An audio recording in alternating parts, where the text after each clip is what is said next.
kinonun o tənəzzülündən, durğunluğundan qaldırmaq üçün kinonu İttifaqın hansısa bir rolu varmı? Saysız müsabiqələr var. Bəlkə fəaliyyətsiz deyil ora. Biz cəmiyyət olaraq biraz hər şeydən həmişə narazıyıq. İstedad kəsirliyi var əməlli başda. Adam baxırsan ki, oynaya bilmir. Heç bir rejissor, heç bir aktyor eləyə bilməz. Yoxdursa.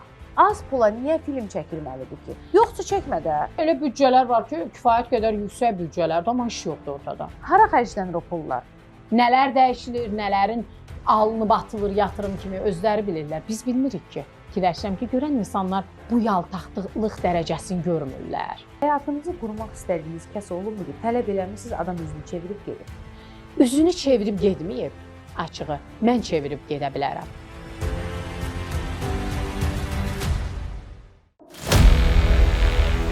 Siyasi proseslərin pərdə arxası, cəmiyyəti narahat edən məsələlər, vətəndaş şikayətləri. Bütün bunlar Rövşanə ilə gündəmdə.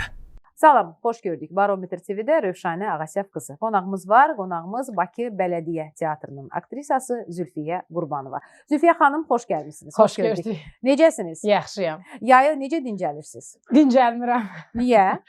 Çünki hələ teatr fəaliyyətdədir, tətilə buraxılmamışıq. Tamaşamızı təzə, belə deyim, təhvil verdi, premyerası oldu. Ayın 16-sı. Ona görə hələ işləyirik. Başqa məşqlərimiz də var teatrda. Bir də çəkilişlərim olur. Məzuniyyətə nə vaxt çıxırsınız? Rəsmi olaraq ola bilər çıxacağıq, amma qeyri-rəsmi çıxmayacağam. Maraqlıdır, yay tətilini, istirahət yəqin ki, nəzərdə tutursunuz ən azı bir həftə. Məsələn, xarici ölkələrdən hansınasa səfər etmək, gəzmək imkanınız varmı? İşlər olanda avtomatik olaraq tətil biraz arxa plana keçir. İşə görə tətilimi planlayacağam. Amma yəqin ki, gəzməyi sevirsiniz. Maddi imkanınız nə qədər yəni imkan yaradır ki, məsələn, baxırıq da, blogerləri görürük məsələn, və yaxud elə aktrisaları, elə müğənniləri görürük ki, dünyanın ən gözəl, ən bahalı otellərində istirahət edirlər, tətilə gedirlər, özləri, ailələri, uşaqları və yaxud da tək və bunu açıq-aşkar nümayiş etdirirlər. Nəsə mən sizdə bunu görməmişəm. Buna imkanınız yoxdur, yoxsa sevmirsiniz? Ümumiyyətlə mən biraz şəxsi bilənlər bilir ki, şəxsi şeyləri qapalı saxlamağı sevirəm. Bu birinci məsələdir. İkincisi də ki, mən iş barədə getdiyim şeyləri paylaşmağı sevirəm. Harasa getmişik işlə bağlı, festival olsun, hər hansı bir qastrol səfəri olsun, bunları paylaşıram əsasən. Çünki insanlara mən düşünmürəm ki, mənim hardasa tətil eləməyim maraqlı ola bilər. Çəkərəm, necə, hər hansı bir ölkənin küçəsindən, maraqlı bir yerdən paylaşarım. Amma uzun-uzun videolar, görüntülər, otelin görüntüsü və s. bir şeyləri sevmirəm. Yəni, hazırda da maddiyyatı kənara qoyaq, ümumiyyətlə bir çox şeylərdə şəraitim ona əl vermir, işlə bağlı ki, mən gedəm, dincələm. Yəni, bütünlüklə, Zülfiyə xanım, özünüzü işə qurban vermisinizmi? Yox, qurban verməmişəm. Yəni, işləməsən də olmur da. Yəni, işləməlisən ki, məcazi mənada deyim, dişləyəsən, onun kimi bir şey deyil, işləməlisən. Bu yaxında Azərbaycan Kinematoqrafçılar İttifaqının sədr seçimi baş verdi də, belə deyək. Və biz sizinlə görüşmüşük də, yəni ki, efirdə də görüşmüşük və mən bilirsiniz ki, sizin sənətinizə çox böyük hörmətim var, sevgim var. Son dövrlər serial, deyək, bazarında, ümumiyyətlə sənət aləmində, sənət çevrəsində sayılıb seçilən xanımlardansınız, aktrisalardansınız və ən çox da mən bunu fikrimi deyəcəm, sizin xarakterik bir görüntünüz var, bir obrazınız var və nə yaxşı ki, rejissorlar sizi görürlər və həmişə deyirəm ki, yaxşı aktrisadan istifadə eləmək lazımdır. Çünki aktrisanın da yaşı keçir, zamanı keçir, vaxtı keçir, bəzən istedad da tükənir. Çünki aktrisanın da yorulduğu, tükəndiyi bir anlar olur. Nə qədər ki, aktrisa parlaqdır, ondan mütləq rejissorlar istifadə eləməlidir. Və şükür Allaha ki, bugün deyək ki, üzdə gözdə olan rejissorlar sizi görürlər və dəyərləndirə bilirlər. Bu, doğrudan da çox yaxşı bir haldır. Məsələn, mən ən çox diqqət cəlb eləyən və bir tamaşaçı olaraq, bir oxucu olaraq, belə deyim, jurnalist olaraq marağımı kəsb elədi ki, sizi Müşfiq Ətəmov tanımadım. Hansı ki, uzun illər kinostudiyanın rəhbəri olub, Space televiziyasının rəhbəri olub və adam aktyorları, aktrisaları yaxşı tanıyan və bilən bir adamdır. Məhz orada sizi tanımamağı əməlli başlı belə bir konfliktə gətirib çıxartdı. Sizcə bu qəsdən deyilmiş söz idi? yoxsa doğrudan da elə sizi tanımadı? Əslində bu barədə danışmışam başqa bir deyim proqramda. Bizim 2014-cü ildə Fransada Cannes Film Festivalı zamanı şəklimiz var. Yəni bu mümkün deyil. İkincisi, əgər tanımırsa da, düşünün ki, mən Azərbaycanda illərdir fəaliyyət göstərən bir aktrisanı tanımıram. Üzdə olan bir aktrisanı tanımıram. Bu mənim bir aktrisa kimi aybım ola bilər. Məsələn, universitetdə oxuyan aktor, aktrisanı demirəm. Onları mən tanımaya bilərəm. Çünki hələ çəkilmirlər, məndən teatrda fəaliyyət göstərmirlər. Tanımamam normaldır. Amma illərlə fəaliyyət göstərmiş bir adamı tanımamaq, yəni bu artıq insanın, yəni mənə görə işini də sual altında qoya bilər. Bu bir, mənim işimi yox, qarşıdakının işinə nə qədər ciddi. Sizcə nəyə görə onu dedi ki? Əslində tanıyırlar. Azərbaycanda belə bir şey yoxdur ki, kimsə kimsəni tanımasın. Hər kəs bir-birini tanıyır. Hər kəs. Tamaşaçı da tanıyır. Hətta o bir də görürsüz, müsahibə götürürsüz kimdənsə, altına yazılır, bu aparıcı kimdir tanımıram. O belə yalandır. Əmin olun tanıyırlar. Mən bunu Instagram hesabımdan yazmışdım. Üstündə də dururam fikrimin. Bizdə Azərbaycanda əksər adam 80% hətta deyim, insan aqressiya ilə, tənqidlə, kinlə, küdurətlə qidalanır. Çox təəssüf ki, bu belədir. Küdurətlə qidalanırıq. Mən hər dəfə deyirəm, bu müsahibəni verirəm. İnanın, buradan çıxarış eləyib nəsə paylaşacaqsınız. Bunun altında belə kinlə qidalanan adamlar tapacaqsınız. Çünki onlar elə bil ki, həyatda yaşamağın başqa yolunu tapmırlar, yer axtarırlar, hücum çəksinlər, küdurət qusmağa. Ona görə sözüm hardan hara gəldi, mən düşünmürəm tanımır. Çox gözəl tanıyır, özü də bilir. Düşünürəm ki, insanlar bəzən qızğın anlarında, istədikləri kimi hadisənin gedişatı getməyəndə bəzən özlərini əsəbdən idarə eləyə bilmirlər. Nəsə düzgün olmayan danışığa yol verirlər. Bəlkə fikir ayrılığımız var idi seçim prosesində. Düşünürəm ki, odur. Sizin Əlisə Cabbarova səs verməyiniz, deyəsən Müşfiq Ətəmova, Şəfiqə xanıma səhv eləmirəmsə, elə idim, ondan bağlı fikirlər söyləmiş sizin çıxışdan qabaq deyəsən. Bəlkə o fikir ayrılığının ola bilər odur, o da səbəbdir. Səbəbi oldu. Ən əsas səbəblərdən elə bil ki, mən biraz yanğına körüklə getmiş kimi oldum. Əslində dediyim kimi, bütün material olaraq hadisələrin gedişatı videoda var. Ki gedişat o qədərdir. İşimə gecikirdim, çəkilişimə. Çıxdım tribunaya, sözümü dedim ki, düşüm. Ki mən üzürlü hesab eləyin. Falan kəsi düşünürəm Əlisə müəllimə. Amma mən gedirəm çəkilişə üzürlü səbəbə. Zülfiyə xanım, Əlisə Cabbarovun Azərbaycan Kinematografçılar İttifaqına sədr seçilməsi ilə düşünürsünüz ki, kinoda nəsə bir yenilik, dəyişiklik olacaqmı? Yəni burada niyə deyirəm, siz birbaşa kinoya bağlı bir insan olduğunuz üçün, yəni burada insan faktoruna bağlıdırmı kinonun belə deyim də dirçəlməsi? İdarəçilik faktoruna bağlıdır. Yəni bu da insandan doğan bir şeydir də təbii ki. İnsanların səlahiyyətində olan bir şeydir. Bu idarəçilik məsələsidir. Yəni Şəfiqə xanım demək idarə eləyə bilmirdi. Yox, hər kəs idarə eləyə bilər. Hər kəs. Amma baxır necə? Mən Şəfiqə xanımı keçən dəfə də dedim, çox istəyirəm. Çox möhtəşəm aktrisadır. Əvəzsiz aktrisadır. Əvəzsizdir. Səs tonu, aktrisa kimi yaradıcılığı, manierası, şarmı, hər şeyi mükəmməldir. Sadəcə olaraq mənim bir aktrisa kimi, belə deyim, bir insan olaraq, bir üstümüzdə əməyini gördüyüm biri olaraq seçimim Əlisə müəllim olub. Əlbəttə bu sizin seçiminizdir. Çoxunun seçimi kim başqa bir adam ola bilər. Şəfiqə xanım olsun, bir digər olsun. Mən də görmüşəm ki, biz gedəndə festivallara dəstək olub bizə. Əlisə Cabbarov. Bəli. Lazım gəlib vizamızın problemlərini həll eləyib, maddi olaraq, təbii büdcədən, rəsmi şəkildə. Lazım gəlib bir dərdimiz olub, qaçmışıq, Əlisə müəllim bu belədir, biz bunu neyniyək, qalmışıq belə, filan şeyi çatdırmayacaq filan ölkədə. Deyib, narahat olmayın, mən həll eləyərəm, biz həll eləyərik. Bunlar texniki problemlərdir, bunlar birbaşa texniki problemlər. Bu problemləri həll eləməyən adamlar var və təkcə mənim başıma, siz ümumiyyətlə kino sahəsində olan insanlardan soruşun ki, hər şey balaca yaxşılıqlardan başlayır da. Bəyəm, kim birdən-birə hər şey möhtəşəm şəkildə eləyib ki? Bəyəm, mən özüm aktrisa kimi ilk işim ancaq möhtəşəm rollardan başlayıb yox. Tamam, Balaca anladım. bala. Şəfiqə xanım rəhbərlik etdiyi dövrdə sizin Mən ittifaqla Şəfiqə xanımın ittifaqla rəhbərliyi nəsə elədiyi bir ilişkiniz, işbirliyiniz olubmu? Mən əvvəl Rüstəm İbrahimbəyovun dövründə, yəni ittifaqda üzv olmuşam. Onun istəyi ilə getmişəm, üzv olmuşam və onun da dəstəyini görmüşəm necə. Xaricdə çəkildiyim filmlərin Azərbaycanda təşkilini eləyib, təşkilatçılığı ilə məşğul olub, hətta rejissorumuza qədər bura gətizdirib, şəraitinə qədər filmlərimizi nümayiş elətdirib, xaricdə festivala gedən filmlərimizi nümayiş elətdirib Rüstəm İbrahimbəyov. Amma Allah rəhmət eləsin, rəhmətə gedəndən sonra biz keçmişik başqa bir, belə deyim də, rəhbərliyin səlahiyyəti altında fəaliyyət göstərməyə. Mən onda da heç bir axsama görməmişəm. Amma mənim bilavasitə işim Əlisə müəllimlə hər zaman, yəni kontaktda olduğuma görə, Əlisə müəllimlə yaxşı mənada keçdiyinə görə mən ancaq ondan fəaliyyət görmüşəm. O fikrimi demişəm. Bizdə fikri deyəndə dəhşətli bir şəkildə səni baltalamağa çalışırlar. Niyə belə demirsən? Demişəm.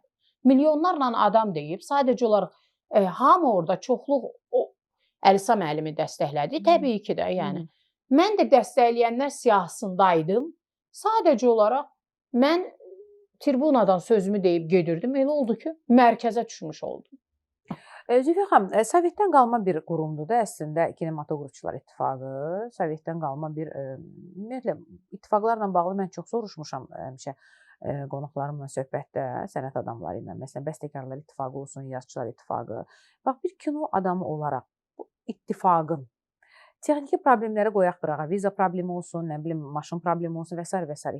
Kinonun o tənəzzülündən, durğunluğundan qaldırmaq üçün kinonu İttifaqın hansısa bir rolu varmı? Nə iş görür axı ittifaq məsələn? İndiyə qədər hansı işləri görüb?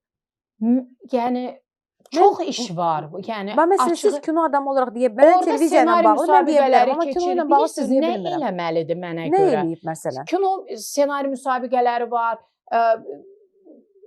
Saysız müsabiqələr var. Bəlkə fəaliyyətsiz deyil ora. Yəni belə deyim, ruhlandırıcı çox şeylər var orada. Əslində axtarsalar, sadəcə olaraq biz cəmiyyət olaraq biraz hər şeydən həmişə narazıyıq. Baş verən hər şeydən hər zaman narazıyıq. Orada çox şeylər olur. Düz orada büdcə ayrılır, məni kimsə çəkməyib və yaxud da və s. Bu onun səlahiyyətində olan bir şey deyil. Amma nə qədər gəncdən bu dəqiqə soruşsanız, gənc dediyimdə ki, müəyyən yaş kateqoriyaları vardı. Onlardan soruşsanız, onların hər bir işinə ittifaq dəstək olub. Hər bir Anladım. işinə. İttifaqın işini bildik. Məsələn, Arka yaradılıb da, kino agentliyi və həm də ittifaq. Baxın, kino üçün yaradılan qurumlardır da, kinonun inkişafı üçün yaradılan qurumlardır. Amma yenə də bugün hər birimizin kino ilə bağlı, yəni sırf tamaşaçı olaraq söyləyirəm amma, məsələn, mən görmürəm. Göstərilən filmlərdə baxırsan ki, büdcə də ayrılıb, pul da qoyulub, amma ortada gözləntimiz o deyil. Bu təkcə ittifaqın səlahiyyətində olan bir şeylər deyil. Bəs onu deyil deyirəm ki, kino ilə bağlı yaradılıb da, ittifaq da var, Arkada var, Tutal Mədəniyyət Nazirliyi də orada, yəni kino ilə bağlı kinostudiya var. Yetəri qədər var bir ölkə üçün. Bəzən elə filmlərə büdcə ayrılır ki, ortada ittifaqın səlahiyyətində olan bir şey deyil. Məsələ tək ittifaq deyil. Görürsüz, digər qurumlarında. Baxırsan büdcəyə, filmə baxırsan, fikirləşirsən bu büdcə hara ayrılıb. Yəni sadəcə olaraq bəzi şeylər aktyorun səlahiyyətində deyil deyə və həyat o qədər bizim müəyyən şeylərdə yorur deyə özümüzə aid qayğılarımız var. İş qayğımız var, teatrda məşq qayğımız var, çəkilişin zamanını teatrla uyğunlaşdırmaq qayğımız var. O qədər bizim həyatımız özümüzün yüklüdür ki, bir də mən kiminsə hardasa səlahiyyətini düzgün görməmək qayğısını üstümə yıxmaq istəmirəm. Çünki heç mənə maraqlı da deyil. Yəni dürüstlüyə qalsa da. Aydındır. Yəni mən bir dəfə efirdə, bilməm adını çəkmək olar ya yox. İctimai TV-nin Sabaha Saxlamayaq efirində qonorar barədə danışdım. Qonorar, aktyorların qonorarı barədə danışdım. Video kəsdim, paylaşdım. Altında bir dənə aktyor ona dəstək verən bir söz yazmamışdı. Amma hamısı görmüşdü, hardan bilmişdim. Sonra mənlə rastlaşanda dedilər, Zülfiyə, necə gözəl çıxış elədin, bizim haqlarımızı dəstəklədin, Zülfiyə, necə gözəl yəni ki, qonorar barədə fikirlər dedin. Niyə ora yazmırdınız? Niyə ora bir fikir yazmırdınız? Rejissorlar görər sizi çəkməz deyə, prodüser sizin qonorar məsələsində adını sallandığını görər deyə. Yəni bizdə pərdə arxası hamı bir-birini dəstəkləyir. Düzdür, açıq bu ittifaqdakı hadisədə aktyorlar sağ olsunlar, tamaşaçı da təşəkkür eləyirəm. O 80% tamaşaçı nəzərdə tutmuram. Bu 20% yaxşı xüsusi belə deyim səviyyədə qaldırmağa yəni xüsusi səy lazım olmayan tamaşaçılar var ki, onları xüsusi qaldırmaq lazım deyil, elə özləri yüksək səviyyədədirlər. Bax, o tamaşaçılar hamısı dəstəkləmişdi məni. Çox sağ olsunlar. Təşəkkür eləyirəm. Həqiqətən yaxşı mənada qürurlandırdılar və aktyorlar da dəstək oldular. Gözləmədiyim halda dəstək oldular. Çünki mən onlardan bu şeyi gözləmirdim. Birlik görməmisiniz. O qədər birliyimiz yoxdur ki. Mən oxumuşdum sizin fikrinizi. Sosial mediada deyəsən yazmışsınız ki, aktyorlar arasında birlik yoxdur. Amma onlar o məni paylaşanda ki, Zülfiyə çox sağ ol. Niyə görə? Orada mən dedim ki, o da niyə görə oldu həndə açığı desəm. Orada mən dedim ki, Azərbaycan aktyorlarını tanıyın. Aktyorlarını tanıyın. Haqlarımızı qorumağa çalışdım ona görə. Çox sağ olsunlar. Hər necə, yəni nə məqsədlə eləyiblərsə çox sağ olsunlar. Yəni ilk dəfə idi ki, səmimi deyim, gözüm doldu ki, onlar dəstək oldular. Dəstək göstərdilər. O qədər dəstək göstərmirik. Mən ona görə bir-birinə dəstək olmayan bir sahədə nə isə deyib işıqlandırmaq istəmirəm. Aktyorun yaxşı oyunu pula bağlıdır. Yox. Yəni belə görünür də, yox? Yox. Sənət bəyən puldur ki o. Mənə milyon verirlər. Hansı çəkiliş meydançasında mənə milyon veriblər? Məsələn, biz rejissorla danışanda ki, niyə film zəif alınıb? Dediyi söz bu olur ki, pul azdır. Bu aydındır, anlaşılandır. Əgər gözəl bir səhnənin lazım olacaq bir səhnənin çəkilməsi üçün yaxşı pul lazımdır. O pul yoxdursa, sən artıq orada kəsirsən də, məcbursan kəsəsən və orada artıq boz bir səhnə ortaya çıxır. Belə deyək də, daha doğru dildə desək. Aktyor oyununa kim nə təsir eləyə bilər? Amma istedadı pulla almaq mümkün deyil. Aydın məsələdir. Bəs bugün qonorar istəyir. Məkana təsir eləyə bilər. Ucuzlu məkan seçərsən. Rəssam işinə təsir eləyə bilər. Rəssam daha ucuzlu, belə deyim, kadr qabağına şeylər qoya bilər. Amma aktyor işi yox. Seriallara biz baxırıq da. Tək tük, içisiz qarışıq, yaxşı aktyor, aktrisa çıxmaq şərti ilə istedad kəsirliyi var əməlli başda. Adam baxırsan ki, oynaya bilmir. Çünki onu amma gətirib çəkirlər, anlayıram, yoxdur. Niyə yoxdur ki? Aha. Yaxşı, bəs niyə görürsən də bunu adi bir tamaşaçı olaraq, sıradan mən bir tamaşaçı deyək ki, baxıram, adam oynaya bilmir. Mən baxa bilmirəm filmə. Adam istedadsızdır. Səbəb nədir? Rejissor onu gətirir və ona rol verir. Niyə? Görürsünüz də siz də yəqin. Əlbəttə. Mən hansı səbəbdən danışım? Bu qədər səbəb çoxdur ki. Bax, söhbət edirik, mənə maraqlıdır. Səbəb? O rejissorlar aktyor seçəndə elə bilirlər ki, onlar işlədə biləcəklər o aktyoru. Aktyorun qabında yoxdursa, mən bu sözə çox inanıram. Heç bir rejissor, heç bir aktyor eləyə bilməz. Yoxdursa. Sən yönəldə bilərsən, istiqamət ucuz işçi qüvvəsidirmi? Ola bilər ucuz işçi də qüvvəsidir. Məndə də dəfələrlə olub. Təklif gəlib. Mən demişəm 10 manat. Kimsə deyib, fikirləşiblər, ay Zülfiyə Qurbanova çox istəyir. 10 manata, yox, 2 manatı orada var, gedim onu gətirim. Sonra başlarına döyüblər. Amma gec olur. İşi zay eləyəndən sonra. Yəni kinonun uğurlu alınması. Bəli. Bir də şəxsi məqamlar da var da. Şəxsi məqamlar da çox girir ortaya. Yəni dostluqlar var, dostlarını çəkirlər əksəri hallarda. Yəni şəxsi başqa məqamlar olur. Bunu hamımız bilirik. Belə olan halda. Mən belə açıqlıqla danışanda insanlarda bir də görürsünüz tamaşaçılar yazır ki, olur ki, Zülfiyə xanım elə belə aqressiv danışır. Yox, mən aqressiv deyiləm. Mən sadəcə olaraq emosional insanam. Hissləri üzdə olan, necə istəyirəm, rahat danışıram, hisslərimi ifadə edirəm. Lazım gələ əlimi tərpədirəm. Səs tonum da mənim qaltanlı olduğuna görə, cildəməyən aktrisa səsi olmadığına görə, qaltanlı səs, pişmiş səs olduğuna görə, yetişmiş səs olduğuna görə, xüsusi vurğuluyorum aktrisalar. Səs olduğuna görə mənim hökmlü görünür danışıqlarım. Əslində bu belə deyil. Mən çox normal, sakit bir tonda danışıram. Bir də teatrın verdiyi bir şeylər də var ki, sən daimi şəkildə yüksək və gözəl danışmağa artıq meyillisən.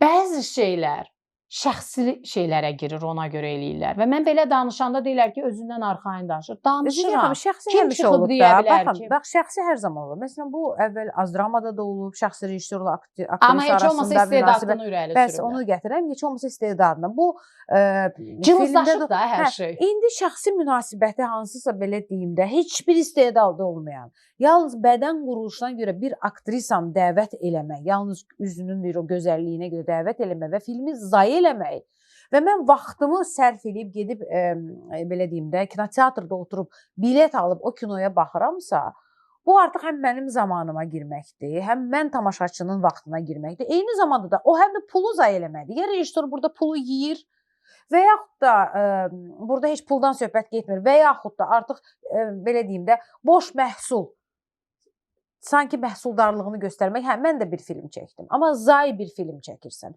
Səbəb nədir, nə üçün? Çəkə bilmirsən, çəkmə. Pul yoxsa çəkmə. Az pula niyə film çəkilməlidir ki? Yoxsa çəkmə də. Baxır harda az olur. Məsələn elə büdcələr var ki, kifayət qədər yüksək büdcələrdir, amma iş yoxdur ortada. Amma ad çəkməyəcəm. Bunu əksəriyyətimiz gedib izləmişik, baxmışıq, görmüşük. Etik olaraq təbrik eləmişik, bu qədər. Hara xərclənir o pullar? Valla mən nə bilim. Mən nə bilim. Hesabatı soran varmı? Yəqin ki, soruşan var. Mən yenə deyirəm, bu boyda həyat qayğısının içində bir də o, əlbəttə hamımız bilirik hara gedir. Hamımız bilirik. Mən nə bilim sözümün altında çox şey var. Mən nə bilim. Mən demirəm ki, valla mən nə bilim. Deyirəm mən nə bilim. Özləri bilirlər, nə bilim nə deməkdir. Hara xərcləyirlər? Onlardan soruşmaq lazımdır. Nələr dəyişilir, nələrin alınıb atılır yatırım kimi özləri bilirlər. Biz bilmirik ki. Mənim işim nədir? Aktrisa kimi çağırılıram, baxıram rola. Heyətə baxıram. Keyfiyyətli işdir, keyfiyyətli heyətdir. Mən bu rejissorla işləyəndə nəsə mənim qabıma qata biləcək. Mənim adım əksinə batmayacaq. Yaxşı mənada da daha da genişlənəcək. İş keyfiyyəti baxımından elə işləri seçirəm. Mənim bir də hansısa rejissorun hardasa yiyinti eləməyi, şəxsi münasibət zəminində hansısa aktrisanı çəkməyi, dostluqlar zəminində heyət yığıb serial film çəkməyə, bunlar məni düşündürmür. Artıq düşündürmür. Mən artıq əvvəllər belə deyildim. Onların nəbzinə görə şərbət verməyə başlamışam. Bir də onlara görə özümü yoracağam. Həyat qayğılarımın bu qədər olduğu vaxt belə soyuq, biraz vecdsizləşmişəm. Belə qəribə görünə bilər. Biraz münasibətlərdə, incəsənətdə münasibətlərə vecdsizləşmişəm. Çünki mən görürəm. Şəxsi dostluq elədiyiniz rejissor var Zülfiyə xanım? Yox, yoxdur. Yoxdur. Amma hamısına hörmət eləyirəm. Hamısına iş olaraq, keyfiyyət olaraq, iş keyfiyyəti olaraq hörmət eləyirəm. Hamısına deyil, yəni işlədiklərimə, münasibətli olduqlarıma hörmət eləyirəm, amma bu qədər. Bəzən düşünürəm incəsənət adamları heç nəyi bacarmırlar. Nə dostluğu bacarırlar, bəlkə sərt görünə bilər bu çıxışım. Bəzən biz o balansı itiririk bir çox şeydə. Ona görə sevirəm, yəni insan olaraq çox istəyirəm, amma o çərçivəmdən içəri biraz çox qoymuram. Ümumiyyətlə bu sənətin mən biraz qorxan adamam. O mənada qorxan yox. Çətinliklərini görə, bax elə dediyiniz o qanararından tutmuş, bəzən haqsızlığı da görürsüz. Səni elə güdaza verərlər, xəbərin olmaz. Çəkilmək istəmisiniz kənara, məsələn ki, bitirim, burada dur deyim. Yox, əslində mən biraz lap səmimi danışsam, mənim planlarım, həyat planlarım başqa idi. Mən ümumiyyətlə belə deyim, yol əhvalında idim 2 il yarım bundan öncəyə qədər. Məsələn, artıq elə bil ki, beynimi toplamışım. Bəli, yəni həyatımı başqa cür planlayıb, başqa cür yaşamaq istəyirdim. Yəni planım artıq qurulmuşdu. Bəzi həyat hadisələri məni burada belə deyim dayandırdı. Əlbəttə bezirəm bəzən. Çox bezirəm insanlardan. Belə tükənmişlik deməyim, bəzi şeyləri müşahidə edirəm. Gözümə girən şeylər çox olur da. Belə baxıram, fikirləşirəm ki, görən insanlar bu yaltaqlıq dərəcəsini görmürlər. Bax, dönəm var idi ki... Məsələn, mən həyatda çox öz xarakterimi niyə sevirəm? Mən indiyə qədər işim keçəcək deyə, məni çəkəcəklər deyə, mən hamının yanında yaxşı görünəcəm deyə heç bir dostluq bağı qurmamışam. Heç bir incəsənət adamıyım. Yəni aktrisanın bugünkü vəziyyəti, bax mənə maraqlıdır. Məsələn, dönəm var idi ki, məsələn Amaliya xanım Pənahova deyək, o dövrdən danışıram da biraz məsələn. Elə Şəfiqə xanımın özü. Mənə elə gəlir o Evet. dövrdə münasibətlər daha Orada, səmimi olur. yəni o dövrdə Hökümə Qurbanovanın adını çəkə bilərik, daha əvvəlki nəsli və s. də, yəni indi mən hamısının adını çək. Bir balaca aktrisanın çəkisi başqa idi, münasibət başqa idi. Biz indi ulduz deyirik ya, amma mənə elə gəlir ki, onda daha çox ulduzluq var idi. Çünki aktyora və aktrisaya olan dəyər, Bu tamaşaçıdan qaynaqlanır. Onda da tam aktrisa marşrutda gedib, metroda gedib, hər şeydən istifadə edib, hər şeydən. Məsələ o da deyil, amma bugün aktrisalar sanki siz belə bəlkə də fikrimi tam yaxşı qarşılamayacaqlar, amma sanki ucuzlaşdırıblar çoxu özünü. Bir dəfə sizin bir müsahibənizdə bir fikir mənim diqqətimi cəlb elədi. Xoşuma gəldi ki, aktrisa çıxıb sosial verilişlərdə mən hələ də o fikirdəyim. bağıra, Məncə. çığıra fikrini deyirsə, nə bilim bağıra. Sən sənətdən danışa bilərsən, incəsənətdəki olan münasibətlərdən danışa bilərsən, işin içindəki münasibətdən danışa bilərsən. Məsləhət verə bilməzsən mənə görə. Məsləhət, heç kim bir-birinə məsləhət verə bilməz. Yəni, mən məsləhət verirəm, qışqırsın, o xüsusi mətbəxt üzləri açılsın, mən bunu sevmirəm. Yəni, biz bugün tamaşaçının üzərinə yıxa bilirik ki, hə, bu sənət ucuzlaşdırdılar, nə bilim filan. Amma bəlkə elə aktyor və aktrisa özünü ucuzlaşdırdı dediyiniz kimi, o bağıra, çığıra, nə bilim, o amil də çox önəmlidir. Və s. məqamlarda o həmin belə deyim də tərəzinin gözündən mən ona görə aşağıya. Bəlkə də sevmirlər bu danışığımı, amma demişəm, yenə deyirəm. Sosial verilişlərə aktrisalar çıxmamalıdır. Məni də dəvət ediblər. Nədən çıxım danışım? Oynadığım rollarda nə danışım? Həyat qayğısı hamıda var. Nədən danışım? Kiminsə qayğısını həll eləyən adam olmuşam. Mənim öz qayğılarım kifayət qədərdir, hər kəs kimi. Mənim öz istər maddi qayğılarımız var, istər mənəvi, istər fiziki qayğılarımız var. Mən kimin problemini, qayğısını gedib həll eləyəcəm? Kimə məsləhət verəcəm? Bu o demək deyil, mən məsləhət verə bilməyən adamlardanam, verirəm. Bunu mən dostuma verə bilərəm, rəfiqəmə verə bilərəm, can biri olduğum insanla bölüşüb nəyisə ortaq məxrəcə gələ bilərəm. Mən tamaşaçıya, hansısa bir uzaq bir yoldan gəlmiş, savadlı çatmayan adama niyə mən ərk eləyib nəyisə yol göstərməliyəm axı? Bunun başqa səbəbləri də var axı. Məsələn, aktrisalar var ki, onlar çoxdandır rol almırlar. Tamaşalarda yoxdular. Yox, sadəcə gündəmdə qalmaq və sifəti, simanı yaddaşda saxlamaq ki, o sözü eşitməmək üçün ki, mən sizi tanımıram məsələsi. Bəlkə onlara o lazımdır ki, barmaqla göstərəcəklər, mən sizi tanıyıram, filan verilişdə görmüşəm. 4 dənə serial götürdüm, arxa-arxaya, amma müxtəlif zamanlarda çəkildi. Bir serialım bitdi, o birinə çəkildim və efir də zamanlaması, hətta məndən soruşdular ki, efir zamanlaması eyni düşə bilər. Dedim, əgər mən Zülfə Qurbanovayamsa, onun efir zamanlaması eyni düşməyəcək. Heç bir serialım efirdə bir-birinin üstünə düşməyəcək. Və həqiqətən də demək olar düşmədi. Mənə deyəndə ki, məsələn, belə iş götürmüsən də arxa-arxaya, deyirəm, harada qocaldıq üzümüzü? Evdə. Aktrisanın, aktyorun üzü kamera önündə qocalmalıdır, yaşlanmalıdır. Olmasın. Nə məcburdur sosial verilişlərə çıxmaq? Nə məcburdur gündəmdə qalmaq üçün elə şeyləri danışmaq. Düzdür, mən də danışanda nəyisə götürürlər, gündəm eləyirlər, yazırlar və s. Bu məndən asılı səbəblər deyil, mən adi bir şey danışıram. Məsələn, keçən dəfə Pərvizin verilişində demişəm ki, Pərviz sual verdi ki, Zülfə xanım, bəs demişsiniz ki, işsiz kişi, yəni ki, istəmərəm ki, yəni işsiz kişi istəmərəm mənim yol yoldaşım olsun gələcəkdə, belə bir şey. Buna oxşayan bir fikir demişəm. Dedim, bəli. İnsanın başına hansısa hadisə gələ bilər, bir il evdə otura bilər, xəstəliklə bağlı. Sənin də bir həyat yoldaşı kimi yaxşı mənada borcundur ki, o kişi sənə illərlə dəstək olubsa, sən də ona dəstək olasan. Amma bir də var tənbəllik, tüfeyli həyat, avaraçılıq. İnanın orada 80% insan, qadınlar, yaşlı qadınlar nələr yazmışdılar. Oğlanlar, ən əsası kişilər nələr yazmışlar. Cavan qızlar əksinə dəstəkləmişdilər. Sizcə niyə yazmışdı o yaşlı qadınlar? Mən deyim. Əksəriyyətinin evində tüfeyli oğul böyüyür deyə. Əksəriyyətinin oğlu işləri bəyənmir deyə. Əksəriyyətinin oğlu 600-700 min manat hər nəsə maaş alıb, aparıb tinlərdə orada burada içir. evinə maaş aparmır deyə, dostları ilə restoranlarda gün keçirdir deyə. O valideynlərdir sizə orada ağzına gələni yazan valideynlər. 70 yaşında bir qadın səni təhqir eləyirsə, ki mənim anam da o yaşda olub. Mənim anam samballı yaşayıb, samballı dünyadan köçüb. O qadını nə yandıra bilər? Yarası olan qaşınır həmişə.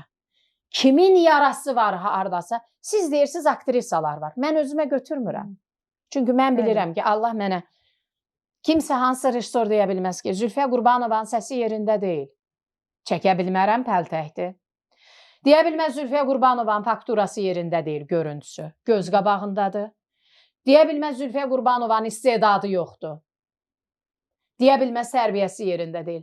Əgər mən özümdən arxayınamsa və çalışdığım kollektivlər mənim nə olduğumu, necə biri olduğumu bilir və harda durmaq lazım olduqlarını bilirsə, mən özümə ədəbimlə, ərkanımla, iş keyfiyyətimlə ancaq irəli daşıyıramsa, iş keyfiyyətimlə. Burada deyilən, sual verən suallar mən niyə üstümə götürməliyəm? Yarası olan qaşınır. Orada valideynlər yazıblar. Təhkirin biri bir qəpi bir də görürsünüz. Amma cavan qızlar dəstəkləyiblər. Niyə? Çünki həm fikirik. Kişilər yazıblar. Çünki əksəriyyəti illərlə arvad hesabına evdə yaşayan kişilər olublar bəlkə də. Amma bəzi kişilər də yazıblar, nə deyir xanım? Düz deyir də, deyir ki, işləyin, ailənizi saxlayın. Yazıblar, çox üzr istəyirəm. Özü ailə qurmayıb bu vaxta qədər, indidən danışaq. Hamı 16 yaşında qoşulub qaçmaq məcburiyyətində deyil. Təhsil almadan. Sonra da 2-3 uşaqla boşanıb ortalıqda qalmaq məcburiyyətində deyil. Yəni, tamaşaçılar, əgər biz pərdəni götürmürüksə, cəmiyyətdə baş verən hadisələri o demək deyil bilmirik. Kimsə hansısa bir kənddə 16 yaşında qoşulub qaçıb, 3 uşağını atıb başqa birinə yenə də qoşulub qaçırsa, o demək deyil biz hamımız eyni həyatı yaşamalıyıq. Sən mənim nə həyatımı nə bilirsən? Mən 19 yaşında universitetə belə deyim, sənədlərimi verib, pulluya düşüb, aləmin imkanı olmadığı üçün, anama yük olmadığım üçün, pulsuz fakültəyə düşənə qədər 3 il mübarizə aparıb İncəsənət Universitetinə, pulsuz fakültəsinə girib, magistraturanı da, bakalavru da ödənişsiz oxumuşam. Ondan sonra anama bizi tək saxladığına görə dəstək olub ev tikmişəm. Həyat belə gedib, işləmişəm, özümə şərait qurmuşam, özüm üçün, heç kəsə möhtac olmamaq üçün, handa bir adamın qurmadığı şəraitdən birini qurmuşam. Mənim ömrüm belə başım qarışıb keçib və özümə layiq bilməmişəm deyə eləməmişəm. Hər kəs, insanlarda bir psixologiya var. Əgər sən bunu eləməmsənsə, sən söz demək haqqın yoxdur. Niyə? Onda sizin də yoxdur. Təhsilsiz şəraitdə. Kənardan əslində, mən indi sizi tanıdığım üçün bilirəm ki, bəlkə görüntü, obraz olaraq bəzən başqa cür təsir bağışlayır. Çox tələbkar, bəzən sözünüzü deyən xanımsınız, bu ayrı məsələ. Bir də var, hər şey sanki tələbkar. Bayaqdan söhbət edirik, rejissordan da tələbdir, həyatdan da tələb, sevgidən tələb, elə olmalıdır. Özümdən də tələb eləyirəm. Özünüzdən tələb. Mən özümü onurluq eləyirəm özümə aid şeyləri. O görüntü çox bir zabitəli bir obrazınızı tamamlayır. Yəni sanki bir zabitəli bir qadın. Həyat, biraz keçək o yaradıcılıq söhbətindən biraz həyati söhbətlərə. Bəlkə insan seçə bilməməyiniz, bəlkə çox tələbkar olmağınız bugün tək olaraq sizi, bilirəm ki, bacınızın övladlarını böyüdürsünüz, bugün o uşaqlar sizin öz uşaqlarınız kimi. Atalar da təbii ki, yanlarındadır. Ataları da yanındadır, amma analığı siz eləyirsiniz və s. Yəni, bugün həmin o həyatdan tələbiniz və eyni zamanda həyatın sizin qarşınıza çıxartdığı, bax, bacınızın Allah rəhmət eləsin dünyasının dəyişməsi, onların övladlarının sizin himayənizə keçməsi və s. sizin özünüzün bir həyatınıza başqa bir qadın olaraq qurmağa mane oldu. Bəlkə o tələblər də mane oldu. Yox, tələb deyil, bilirsiniz necə? Çünki həyatdan hər kəsdə mükəmməllik istəmək. Mükəmməllik deyil. Biz insanlardan, mən sadəcə olaraq, məsələn, mən serial çəkilir. Gedirəm çəkiliş meydançasına. Məndən nə istəyirlər? Tələbdir də oradakı da. Düzdür. Zülfiyə xanım, saatı zamanında gəlirsiniz, hazırlıqlı gəlirsiniz. Bu da tələbdir. Mən onun tələb kriteriyalarına uyğun eləyirəm, bəli eləyirəm. Həyatda hər şey tələb və təklifdən ibarət. Tələbdir. Sadəcə bizdə insanlar sevirlər, bunu bir efirdə demişdim. Xoşlayırlar ki, aktrisa çıxsın, olmadığı kimi özünü təqdim eləsin. Bilirsiniz, mənim duyğularım, mənim səs titrədə, o dərin tonlarda və s. lazım deyil. Acizliyi oynamaq və insanların sizə o yazığı gəlmək hisslərinə. Mənim də həyatımda çox çətin anlarım var. İnanın bəlkə belə danışıram, o həyatda o düşüş anlarımız, o özümüzü yerdən qaldırma o qədərdir ki, saysız. Amma mən belə üzr istəyirəm. Tamaşaçı mənim bu şeylərimə niyə qulaq asmalıdır? Zaten kömək eləyə bilməyəcək. Onsuz da kömək eləyə bilməyəcək. Ən maksimum eləyə biləcəyi şey, ay Zülfiyə xanım yazıq, yazıq, bunu deyəcək. Kömək eləyə bilməyəcəyin şeyləri mən niyə insanlara danışmalıyım? O zaman bunu digərləri niyə eləyir ki? Yazıqlıq Duyğusallıq obrazında, insanlar ağlaşma, qorunmaq istəyirlər. Nə üçün də nə verir onlara? Zaten tamaşaçı ona kömək İnsanlar eləməyəcək. istəyirlər ki, Verilişlər reytinq yığacaq onun o belə danışığından və Belə saat ona o görə. tərəfə deyil. Aktrisa bunu niyə eləyir ki? bir dəfə bir aktrisa, Hı. anam həyatdaydı onda. Aktrisa çıxdı, anasının onu tək böyütməsinin ağırlığından danışdı, ağlaya-ağlaya. Anam efirə baxırdı. O aktrisa da həmişə duyğulu ağlaya-ağlaya danışır, efirə o ayrı məsələ. Anam baxdı efirə, dedi ki, birdən mənim başıma nəsə gələr, həyatımızın çətinliyini çıxıb kiminsə yanında ağlaya-ağlaya danışarsınız. Gördünüz mən necə danışdım? Anam tək böyüdüb, onu belə hökmlü danışdım. Çünki mənim ixtiyarım yoxdur ki, o cür ağıllı, o cür savadlı və gözəl qeyrətli bir qadının qızı olaraq həyatımızda olan, təsəvvür edin, bir tək qadın, iki uşağı, iki qız uşağını tək böyüdüb. Bu nə deməkdir? Tək böyüdüb və ağılla, qeyrətlə böyüdüb. Görün biz nə qədər çətinlik. Amma mənim ixtiyarım yoxdur ki, həyatımın o çətin anlarını danışım. Mən efirdə dəfələrlə doluqsunub içəri atan adam olmuşam. Çünki mən özümə yaraşdırmamışam. Tələbə qalanda, bəli, tələbi eləməlisən də. Əgər sən həyatda 35 yaşına qədər özünü oturuşdurmamısansa, deməli, sadəcə olaraq insanlar bəzən o qədər aciz olurlar ki, hər şeyi tələb kimi qəbul edirlər. Azadlıq çevrəniz nə qədərdir Zülfiyə xanım? Niyə soruşdum? Beynimdə bir fikir yarandı. Mən siz dedim bacınız balalarına analıq etmək, amma hər bir qadının özünə bir analıq, Allah Taala'dan verilən bir o missiya var da, ana olmaq missiyası. Bəli, mən onu məqsəd qoymuşam qarşıma. Və siz onu istəyirsiniz. Mən bilirəm ki, sizinlə söhbət eləmişik bu barədə və siz bunu arzuluyursunuz. Bəli, hətta mən bunu arzulamırdım. Mən dürüstən. Sizlə yadınızdadır, yol gedəndə və söhbət elədik. Və siz mənə dediniz ki, Zülfiyə xanım, uzun-uzun danışdıq. Bəli. İndi nə danışdıq, o bizə qalsın. Bəli, o bizə aiddir. Bizə qalsın. Niyə soruşdum azadlıq çərçivələriniz? Mənim ondan sonra qəribə bir beynim açıldı, açığı. Və mənim həyatda, mən həmişə demişəm, bu sözü istifadə edirəm. Mən həyatda hər şeylə və mükəmməl insan ola bilərik, mükəmməl aktrisa, mükəmməl və s. Məcazi mənada da. Yəni, hər şey yaxşı, tələblərə uyğun şəkildə yerinə yetirə bilərik. Özümüzə əsas yetməliyik. Mən özümə yetəcəm həyatda. O danışdığımız bizə qalsın, gözəl söylənir. O danışdığımızın bir bəhrəsi. Mən düşünürəm ki, yəni mən sizi, xətrinizi çox istəyən bir jurnalistəm. Bəhrəsini görməmişəm, amma o yolda düşünürəm, addımlar atacağam. Çünki mən niyə azadlıq çərçivəsini soruşuram? Bəzən o azadlığın aşırı beton sərhədləri bizim həyatımızı qurmağa... Mən o azadlığı başqa cür eləyəcəm. Siz anladınız yəqin ki, məndən. Əslində qəribə gəlir danışıq. Bizim həyatımızı istədiyimiz kimi qurmağa və istədiyimiz kimi etməyə imkan vermir həmin o beton çərçivələr. Və biz qapanırıq, sıxılırıq özümüzlə və bir də görürük yaşımız keçdi, zamanımız keçdi. Bəlkə yanlış edirik, bəlkə doğru etmirik. Bəlkə zaman gələndə keşkə bu beton sərhədləri aşa bilsəydim də bunu edə bilsəydim deyirik. Amma bəzən mənə elə gəlir ki, risk etməyə dəyər. Həyat göstərəcək. Göstərəcək həyat. Zülfiyə xanım, çox gözəl bir xanımsınız. Çox sağ olun. Çox istedadlısınız. Mən bayaq bir şey söylədim ki, yaxşı edirsiniz ki, tələbkar olmağınız da bu sizin özünüzə verdiyiniz bir dəyərdir. Özünüzə verdiyiniz bir dəyərdir. Bayaq dediyim aktrisalar özlərini indi hamıya aid eləməyək, amma ümumiyyətlə ucuzlaşdıranlar çoxdur da içərisində. Sizin o dediyiniz kimi çığıra-çığıra, bağıra-bağıra gəlirlər, bir ağlaşma qurur, bir belə eləyir. Yəni biz həmişə o səhnədə görmək istəyirik də, aktyoru, aktrisanı, filmdə görək, səhnədə görək. O daha gözəldir.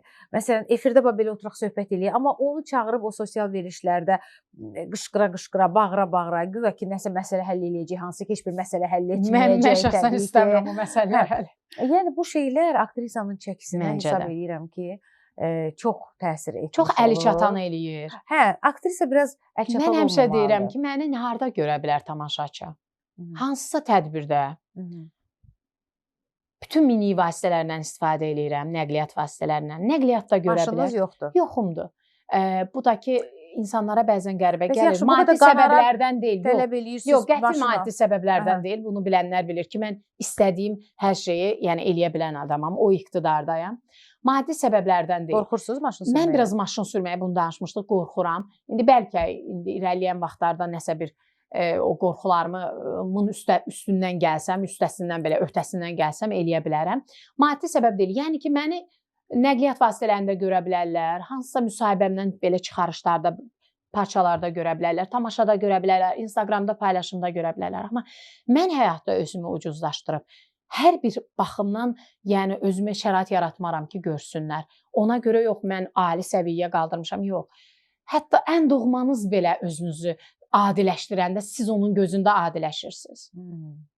Siz işləməyəndə hamı fikirləşir ki, evdə oturub, neçədə istəyirəm falan işi həll eləyəcək. Amma siz işləyəndə insanlar fikirləşir ki, hətta ən doğmanız belə onun iş rejiminə uyğunlaşdırın planlarımı. Daha hörmətli olur. Hörmətli olursunuz. Mən bunun şeylərini yaşamışam. Zülfiyə xanım, sizə təşəkkür edirəm. Buyurun. Biz sizi hər zaman səhnədə görək. Çox sağ olun. Biz sizi yaxşı filmlərdə görək. İnşallah. Zay filmlərdə görmək istəmərəm sizi.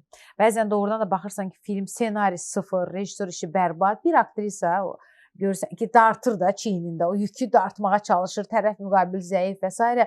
Amma deyir o bir güllə bahar olmaz. Baxırsan ki, o həmin o zay məhsul, zay iş, o aktrisanın zəhmətini, əməyini yerlə yeksan edir. Mən sizi gözəl filmlərdə görmək istəyirəm. Yaxşı rejissorlarla iş birliyində görmək istəyirəm. Bugün çox azdır, təəssüf edirəm. İstedad kəsirliyi var, rejissor zəifliyi var. Bu gün azdır. Barmaqla sayılası qədər. Görürsünüz, siz də tələb edirsiniz. Hə, əlbəttə ki, tələb edirəm. Çünki mən həm də tamaşaçıyam. Mən də istəyirəm mənim zövqüm korlanmasın. Mən də istəyirəm ki, gözüm yaxşı gözəllik görsün, yaxşı filmlər görsün, yaxşı tamaşalar görsün. Mən bunu arzuluyuram və son vaxtlar görürəm ki, elə ələydən ələnə. Amma son vaxtlar yaxşı işlər var. Var. Haqlısınız. Yaxşı işlər var, yaxşı rejissorlar var, işləyirlər. Ümid eləyək ki, bu davamlı olacaq. Bu davamlı olacaq və dayanmayacaq. Biz də sizi həmişə səhnədə görəcəyik. Çox təşəkkür edirəm. Çox sağ olun. Təşəkkür edirəm. Söhbət elədik. Çox minnətdaram sizə. Çox sağ olun. Təşəkkür. Belə əziz tamaşaçılar, Barometr TV-də Rövşənə Ağasəv qızı və qonağımız Bakı Bələdiyyə Teatrının aktrisası Zülfiyə Qurbanova idi. Salamat qalın, görüşəcəyik.